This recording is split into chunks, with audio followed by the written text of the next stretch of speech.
Përshëndetje Arbri dhe Drini, për halla për sot titullohet Dhelpra dinake.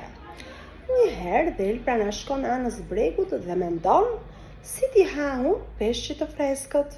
Shikon me vëmendje Dhelpra, kur pa pritur, syri i kapi një trung që notonte në përlum. Mbi trung qëndronin dy çajka. Dhelpra i pyeti: "Ç'bëni ju çajka?" "Ne kapim peshq, më merrni edhe mua me vete." "Hidhu," i than ato. Dhelpra holl. Trungu rrokullis, çajkat të trombura fluturuan, kurse Dhelpra ra në ujë. Lumi e mori tutje Dhelprën dhe në fund e çoi në det. Dhelpra hedh syt dhe shikon, rreth e rrotull kishte vetëm ujë dhe thot: "Hajde putra, bëhu një lopata për mua. Hajde bisht, bëhu timon." Kështu Dhelpra noton si të ishte varg. Putret si lopata gërmojnë, bishti si timon rrotullohet her andej e her këndej. Vetëm se Dhelpra harroi t'i thot bishtit që ai ta drejtoi për në breg. Bishti në të vërtet e drejtoi Dhelprën në detin pa kufi.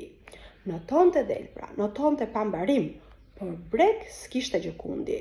Në mes të detit arriti duke notuar, ajo nuk dinte tani se ku të notonte. Pa pritur takoi Fokën. Foka i thot: "Ku ke notuar kështu ti Dhelpër? Me siguri ke gabuar që ke ardhur këtu tek ne në det. Ti tani nuk noton dot deri në breg." "Unë e di si ku notoj," përgjigjet Dhelpra. "Dua të shikoj a ka akoma kafshë të egra në ujë. Unë kam dëgjuar sikur ju keni mbetur fare pak." "Jo," i përgjigjet Foka, "ka shumë kafshë të egra në det. Jemi ne, fokat, lopët e detit dhe balenat." "Me të vërtet," i thot Dhelpra, "po përderisa nuk ju shikoj me sytë e mi, nuk kam si të besoj.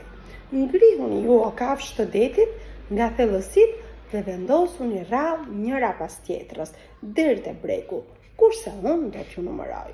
Në çast të gjitha fokat, lopët e detit dhe balenat dolën nga fundi i detit mbi sipërfaqe dhe u shtrin mbi ujë në rradh deri në breg. Dhelpra vrapoi mbi kurrizin e tyre si të ishte ullë. Ajo vraponte dhe numëronte: "Një fok, dy foka, tre foka. Një lop deti, dy lop deti, tre lop deti.